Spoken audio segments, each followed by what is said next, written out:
Life is part negative, so we got to talk about the negative. And this subject is called diseases of attitude. Diseases of attitude. There's a lot of things that can wreck your chances to do well. We live in a rather dangerous world, so you got to be not only wise, you got to be careful. Now, attitude diseases are just as bad as physical diseases, right? High blood pressure, heart trouble. I mean, a lot of things lace your chances to do well. So you've got to be careful. And attitude diseases are deadly. I mean, they'll destroy all the good things you start. These attitude diseases are like weeds that grow in the garden. It's a normal part of life. Here's a good phrase to note. Negative is normal. It's not successful, but it's normal. It's part of life. And here's the next key, in my opinion. You must learn to handle the negative. Don't ignore it. Handle it. Now, I know some people teach the other way. And listen to them. And listen to me.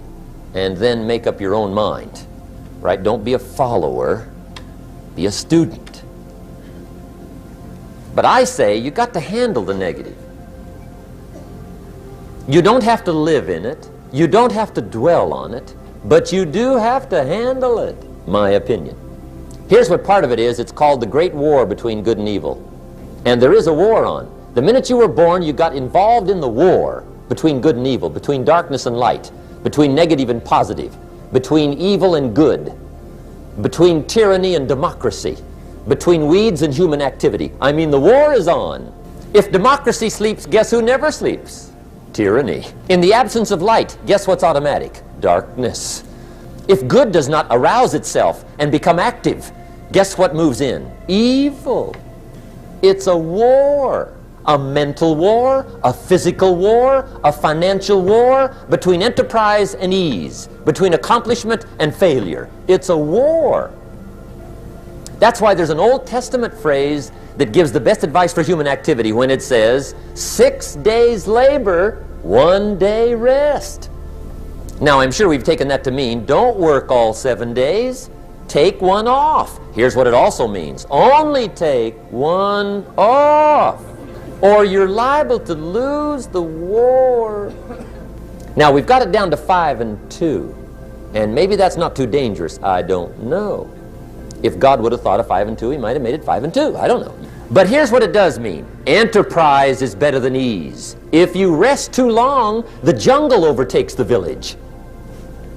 Now here's the good news about the war between good and evil. Evil is no match for good, but good must be active. Weeds are no match for human activity, but if you stand still, how far in will they come? All the way. They'll grow right up around your shoes. But if you get busy, how far back can you take them? As far as you wish. They're no match, but you must be active. That's why the 6 and 1. Make sure you're not losing the war by taking off too much. Guess what the average years are after retirement? 6. Which means don't retire. Your chances are too slim. The war between good and evil, the weeds. You got to make sure you recognize the negative, handle it, deal with it, and then go on. Let's make a list of the diseases of attitude that can wreck all your chances to do well. One of the words that destroys everything is called neglect. And I found this out. A week of neglect could cost you a year of repair. It isn't worth it. So what to be on the lookout for? Here's the list. If you were making it, you'd have the same list I've got. Right? We're not covering anything new tonight. This is a reminding session, not a teaching session. But it doesn't hurt to go over it again. Here's the list. Attitude diseases. Number 1 is indifference. The shrug of the shoulder. The guy's not even concerned. He's just drifting. This is called the mild approach to life. A disease known as mildness. The guy says, well, I can't see getting all that worked up. Well, to be any kind of winner, you got to get worked up. There's one problem with drift. You cannot drift to the top of the mountain. And the good Lord said in the closing chapters of the Bible, here's the best way to live, one way or the other. That's best. Hot or what's next best? Cold is next best to hot. Not the half-baked middle, lukewarm, not too hot, not too cold. What a sad way to live. I think what it means is pick a direction and go with everything you got. Just pick one and go. Somebody says, yeah, but what if it's the wrong direction? You'll find out quicker. It won't take you 25 years to wake up and say, oh no, I've been walking the wrong road. I told my staff the other day, next best to prosperity is adversity. If one doesn't get you, pray for the other. We all do better from one of two reasons, inspiration or desperation. And I don't wish anything bad on you tonight, but if you're not inspired, I hope a wagon comes down your rut. Whatever it takes to get you to try harder, read more, set your goals, and go for it. Somebody asked me one time, what quality would I pick if I wanted to work with somebody? And you know what I picked first? Number one, strong feeling. Please, number one, give me somebody that feels strong. About most anything, I don't even care. Just so they believe it. Even if they disagree with me. Wonderful. Just so they disagree vigorously. I'm not saying it's easy to win those kind of people to your point of view, but I'd rather do that than to try to resurrect people from the dead. Pump them up every month, pump them up, pump them up. Here's the key to the good life. Learn to put everything you've got into everything you do. Whatever you are doing, pour it on. It will quickly open up into opportunity or quickly disclose to you that you ought to be doing something else. The delusion is, if I had a better job, I'd really pour it on. See, that's delusion. Wherever you are, pour it on. Don't give somebody half a job for a day's pay. Pour it on. See, that'll help change your life. Get rid of this disease. Here's the next attitude disease, indecision, mental paralysis. The guy can't make up his mind and it becomes a disease. Pretty soon he knows he's got it. The guy says, well, I know I'm on the fence. But he says, what if I get off on the wrong side? Listen, after a while it doesn't matter. Just get off. Any side will do. A life full of adventure is a life full of many decisions. The ones that turn out to be wrong give you better experience to make better decisions. So don't see how many decisions you can get out of, see how many you can get into. That's where the adventure is. So shake off this disease, indecision. The next one is doubt. Doubt's like a plague. And one of the worst is self-doubt. There are many, but that's one of the worst. The guy doubts himself. Doubts if it'll last that long for him. Doubts if he can do that well. Doubts if he can make that much. Doubts if he can accomplish all that. A chronic, excellent self-doubter. You can imagine what damage that does to your future. So here's the key. Turn this coin over and become a believer. And there's many things to believe in. One of the majors is yourself. The understanding of self-worth is the beginning of progress. Now, if those three don't get you, this one will. Worry. That's a devastating disease. Worry. Worry causes health problems. Social problems, personal problems, family problems. It's devastating. Worry long enough, it'll drop you to your knees. Could reduce you to begging. I know how bad this one is. I used to have it bad. I used to be known as a super worrier.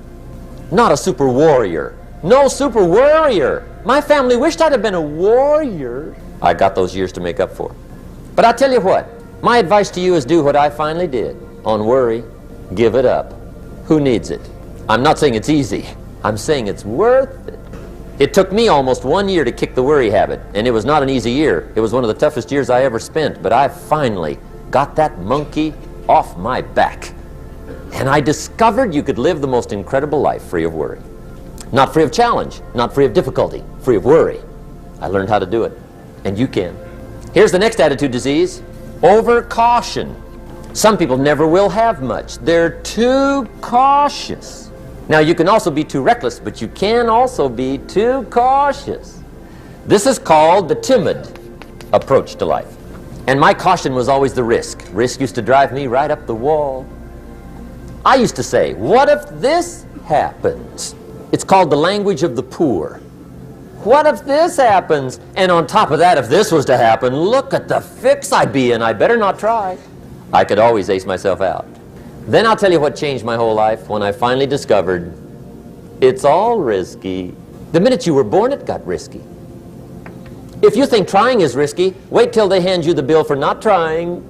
If you think investing is risky, wait till you get the tab for not investing. See, it's all risky. Getting married is risky. Having children is risky. Going into business is risky. Investing your money is risky. It's all risky.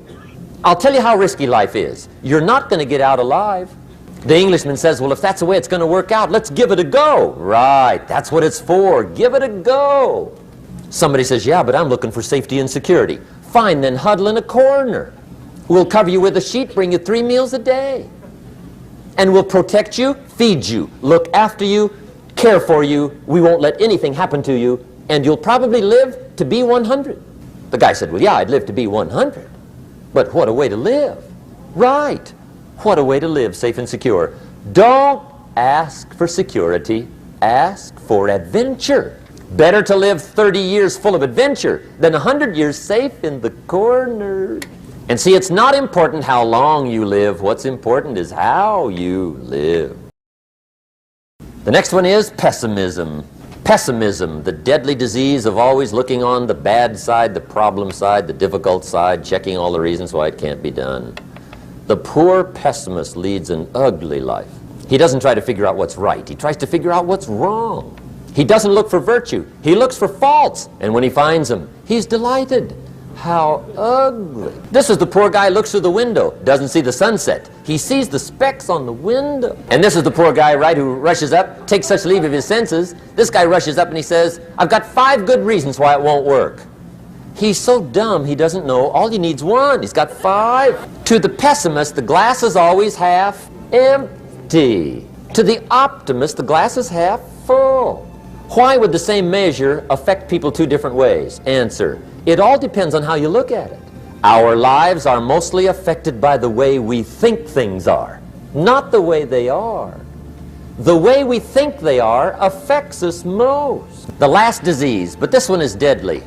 Engage in this one, indulge in it even slightly, and you might as well forget the future because it's going to forget you. Complaining, crying, whining, griping. A Bible word called murmuring. See, that'll ace your future. Spend 5 minutes complaining and you have wasted 5. And you may have begun what's known as economic cancer of the bone. Surely they will soon haul you off into a financial desert and there let you choke on the dust of your own regret. I hope I said that well, so you won't forget. It's a deadly disease. If you don't think it's bad, ask the children of Israel of Old Testament.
There's